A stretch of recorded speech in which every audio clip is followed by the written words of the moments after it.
Hey guys, back here for game number 3 against Tiras. Just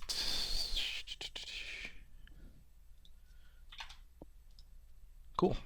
So yeah, I'm 2-0 right now. Heading into game 3, I'm on the draw.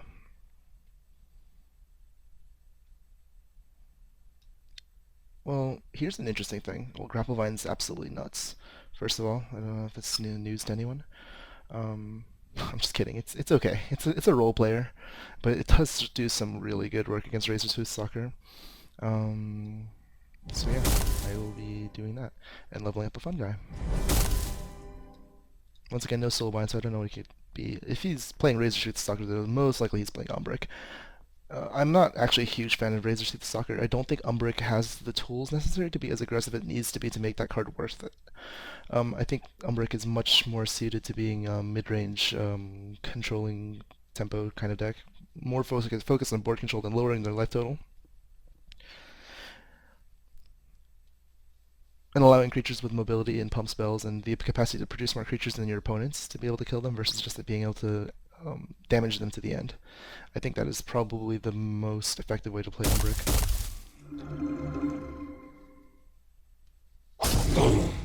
So yeah, Grappleman actually eats Razor Tooth Stalker, strangely enough. Here, I think I would like to... Just checking. God, there's no dragons, obviously. Pretty sure play here is to be a little bit careful though, because of the Borean Mystic. I can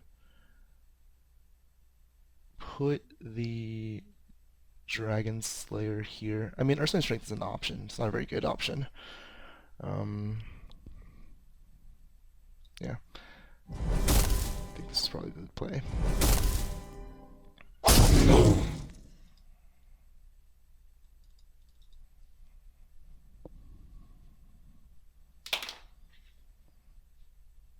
So I have 2 more Spoilers in my deck and 1 more Fun Guy. And 2 more... no, sorry. Oh yeah, all 3 of my Sowers.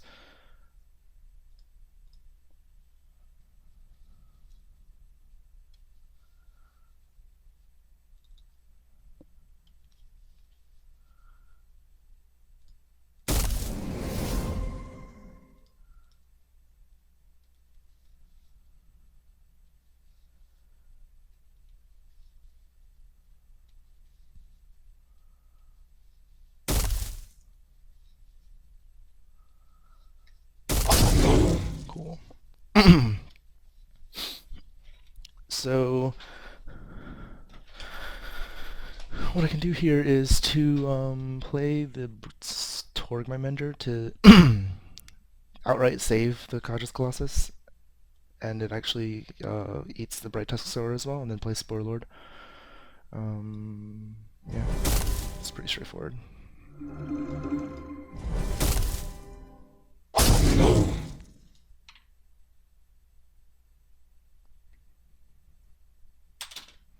Nice. Presuming that the Mender lives, then I get to Dendrify the Mender and copy it with Spore Lord. Otherwise, the hand has like a bunch of different options. We'll see what happens. So yeah, most likely going to be playing Swamp Moss Ancient and Dendrify, but I could see myself pumping Spore Lord. I could see myself Frost Shattering something if he puts like something in front of Spore Lord.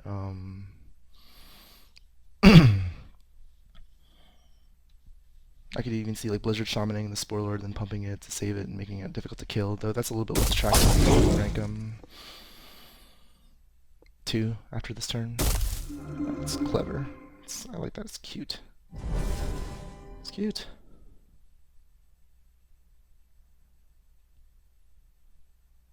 Since this is going to get eaten anyway, I think I might as well just Dendrify it, then copy it, and then pump the Spore Lord to make it really freaking difficult to kill.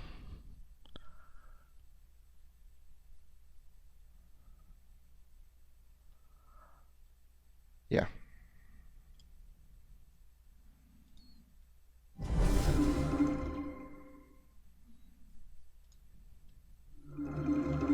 Let me set it into a 5/13, which escapes most things, like by far most things. Alternatively, I could gamble. Let's see, what has he played this game? He's played a Razor Sheath Soccer, which is 8 power. Borean Mystic, which is 8 power. He's played Colossus, which is... Oh, no, I played Colossus. What did he play? Um, Sparkstone, which is 8 power. Quadrasian Stomach, which is 10 power. So he could have that to kill us. So, let's see. Shurian Mystic, it's not enough power. Sparkstone. Um, where would Patriarch? Okay, so he has exactly 1 out to be able to kill Tyson Spoilard. So in that case, I don't really even really think it's worthwhile to play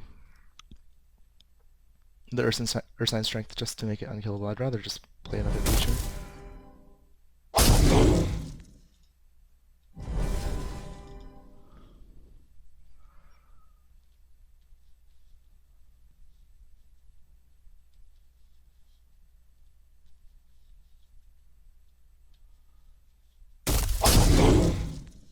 Yeah, I think I would think that was a fine play. Yeah, that's fine. Obviously, if I Ursine Strength it, I wouldn't be able to do that, but then he wouldn't have to be blocking my Swamp Moss Ancient either. So, yeah, there are ups and downs. This is interesting. I could make a free Dendrify, which is somewhat attractive. Or I could make it so Swamp Moss Ancient trades and have a threat on every lane using Khatris Colossus and Nargeth Bruiser. I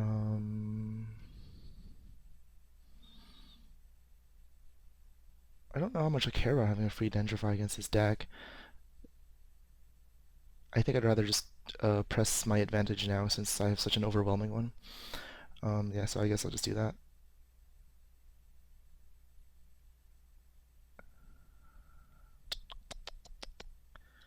The reason I'm not leveling my grapple line, I mean, one reason not to level grapple line, just so I can copy it with my level 2 Spore Lords.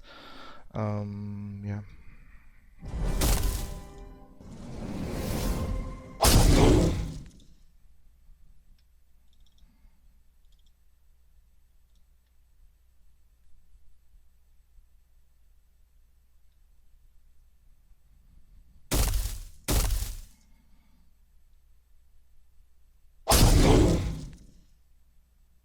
Okay.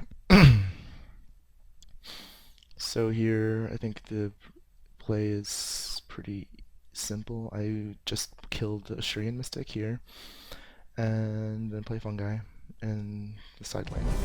I'm sorry, in one of the in 2 or in 4. Obviously at 100 I don't care about being hit. So it's like more than enough things to deal with. He has to deal with these 2 creatures, so it's implausible that he's actually going to deal with Spore Lord, unless he has a Frost Shadow Strike. That's the only real card that could do that. At least kill a creature while not letting me get another activation of Spore Lord. Of course, you could have another.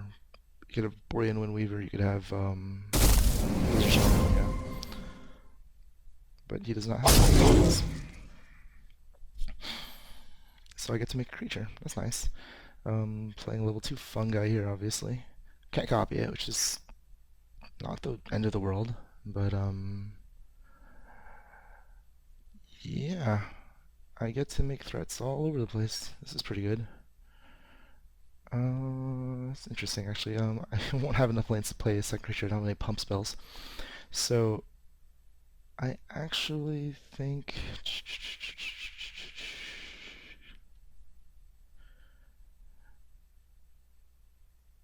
What do I do here, actually? I guess I just discard a card? That seems so gross. But the thing is, with a threat in every lane like this, then he still has to deal with Fungi and Spoiler since he's so low.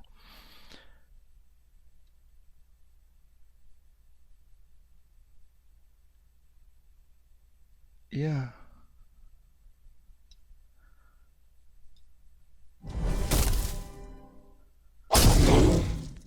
Or what I could do is, since this is just gonna die next turn anyway, I could just replace it. Kadrasian Stone back. I think that's fine.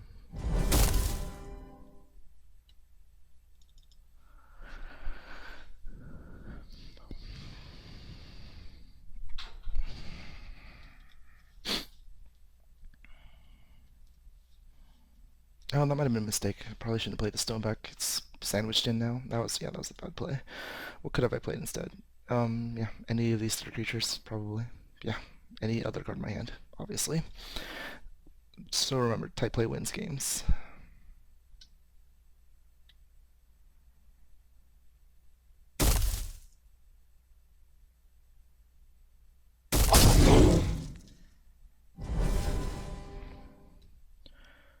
Okay, well, in this case, with him having like literally no board, don't see any problems just making huge creatures.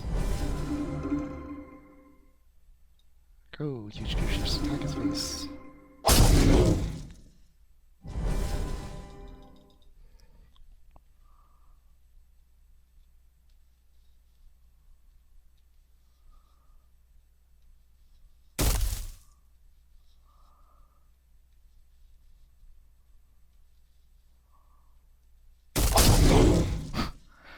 That's funny, Kadrasian Stone back interaction.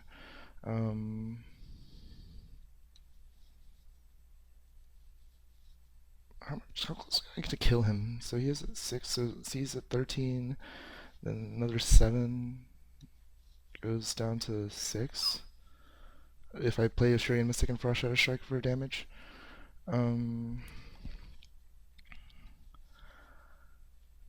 Conversely,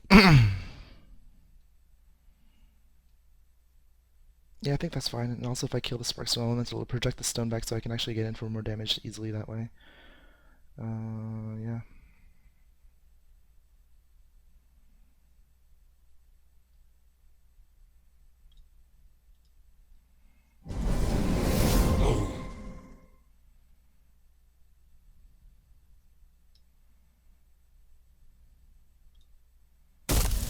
Oh, okay, this is actually interesting. We have the option between Flame Jetting the Sentinel, which seems poor, or just getting in more damage with Shurian Mystic, or leveling up Nargeth Bruiser. Since he's so low, I actually just want to level with Mystic.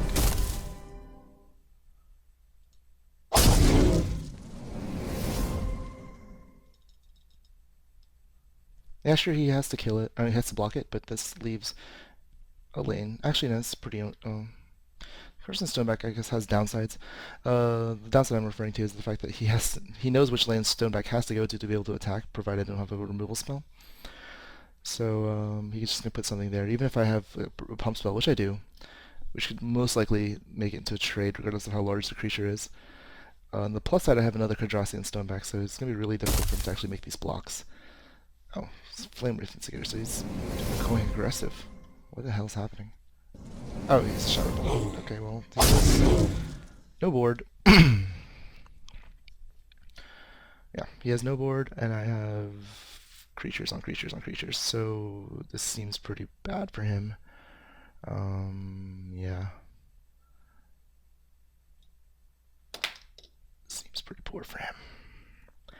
Can put the stone back here. And then...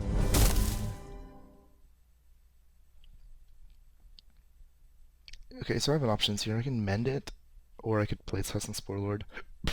Level 1 has options. A decent quantity of them. 1, 2, 3-ish. Actually, not too many options. It might just be better to play the Mender, honestly. This way I can cover 3 lanes worth of damage, and while Mender is not necessarily lethal. It is now. Yeah, I just need a pump spell of any form, or Frost Shatter, for it to represent lethal. I just need to cover 3 different lanes, because Stoneback can't cover 3 lanes intrinsically without his help. Or, yeah. So, 3 lanes have been covered.